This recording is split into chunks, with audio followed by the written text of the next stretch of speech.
নমস্কার, কেমন আছেন সবাই? আশা করি সবাই অনেক ভালো আছেন। আমিও ভীষণ ভালো আছি। আজকে একটা নতুন সূর্যোদয়ের সাথে আপনাদের সকলকে নিয়ে ভিডিওটা স্টার্ট করলাম।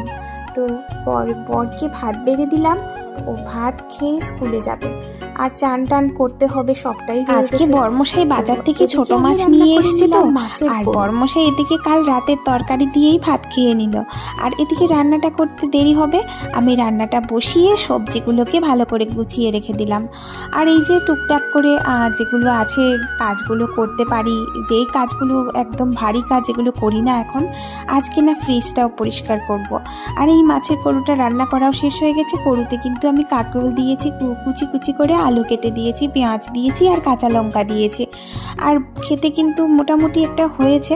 আমি তো ভাত খেতে পারি না, আর বরমশাই বলল অনেক দিন হয়ে গেছে, তুমি একটু ভাত খাওয়ার চেষ্টা করো। আমিও একটু চেষ্টা করব, আজকে ভাবছি মাছের করু দিয়ে খাবো। তো চলুন, এই যে ফ্রিজটাও কিন্তু ভালো করে পরিষ্কার করে নিই। আমার বাবা আমাকে বিয়েতে এই ফ্রিজটা গিফট করেছে, যার জন্য আমি এটাকে অনেক আগলে রাখি। আমি এটাকে অনেক বেশি ভালোবাসি আর অনেক ভালো করে মুছে রাখি যতটুকু পারি। আর কেমন লাগছে বলুন তো, পরিষ্কার হয়েছে না হয়নি আপনারা কমেন্টে জানাবেন তো।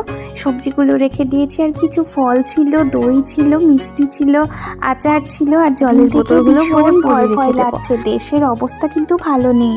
আর বলছি আজকে স্কুলে গিয়ে আজকে কি জানি আয়রন বাজানো হবে, এগুলোর প্র্যাকটিস করাতে হবে। শরীরের উপর ভরসা রাখি আমরা সবাই। আর চলুন আমরা সবাই মিলে প্রার্থনা করি যাতে সব ঠিক হয়ে যায়।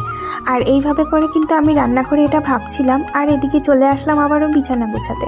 তো বিছানাটাকে ভালো করে ঝেড়ে আর হচ্ছে যে বালিশগুলোকে জায়গার বালিশ জায়গায় রেখে দিয়েছি, পরে না হলে ছেলে উঠে যাবে বিছানায়, পরে বিছানা গোছাতে দেবে না। তো এটা কিন্তু বারবারই করা হয়।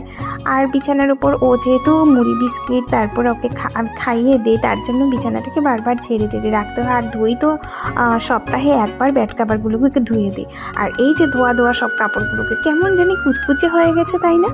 আর এই কাপড়গুলোকে কিন্তু ভাঁজ করা হয়নি, অনেক দিন হয়ে গেছে আমি রেখে দিয়েছিলাম। আর এই যে এখন কি করব, এখন অল্প অল্প কাজ করি, আর হচ্ছে যে আর কিছু করার নেই। কাপড়গুলো একদম কেমন জানি হয়ে গেছে, মনটাও ভীষণ খারাপ লাগছিল।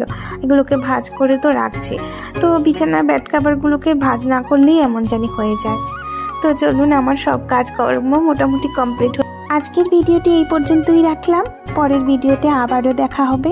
সকলে অনেক ভালো থাকবেন, সুস্থ থাকবেন।